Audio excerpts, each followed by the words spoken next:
Do you fancy a lovely cup of tea? Of course you do. How could you possibly resist, especially when it comes from Chip, the lovely cute little cup boy from Disney's Beauty and the Beast? So on today's TeaTalk, our device of the day is personification. Personification comes from the Latin facere, to make, persona, person, so we make a person. And Disney's were masters of this, bringing things to life where it's integral to the Disney magic. It never ceases to amaze me how, with nothing more than a paintbrush and a blob of paint, Disney could make anything into a person, a candelabra, a wardrobe, a clock, just by putting on a couple of eyes, a nose and the semblance of a mouth. And this is something we can all do very easily when we want to generate in people emotional attachment, some empathy. Let me demonstrate.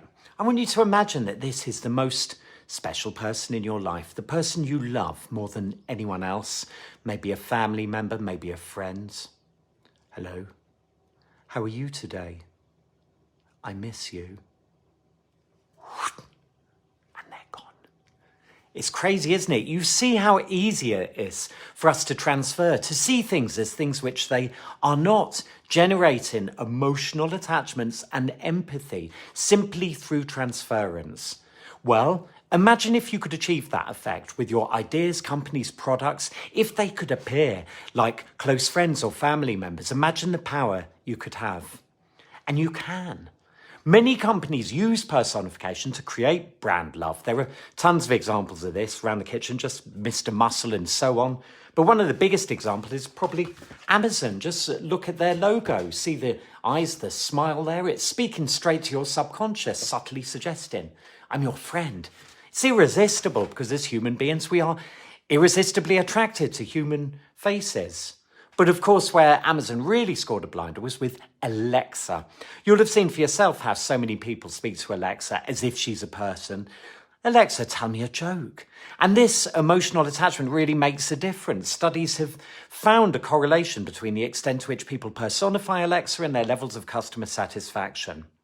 Of course, Steve Jobs did the same with the Mac. He went to pains at the original launch to make sure Mac spoke and shared jokes, which is saying to people, this is someone you can welcome into your home, a family friend.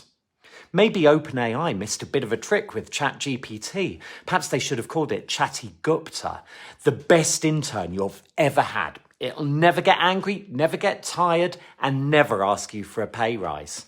Much more appealing, huh? Than an incomprehensible acronym. What does GPT even stand for? We can do this with anything. Personification can be used to create feelings of attachment with the most bizarre things. We can all do it. Like if you're an estate agent, you might come in here and say the kitchen is the heart of the house, or you might say it enjoys beautiful views over the Brecon Beacons, or it's stood on this site since the 1860s. I might use personification to sell my book. I might say it's every leader's essential companion. It'll always be there for you. It'll never let you down, right by your side.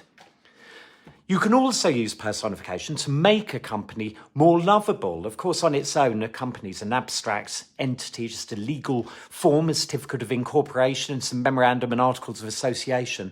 But you can speak about it as a person. Many great leaders do this anyway. Richard Branson talks about the virgin spirit. He talks about virtues of courage, adventure, ambition, and he talks about the virgin family.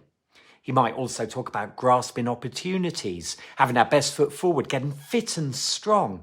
Maybe the strategy team could be the brains and the insight team, the eyes and ears.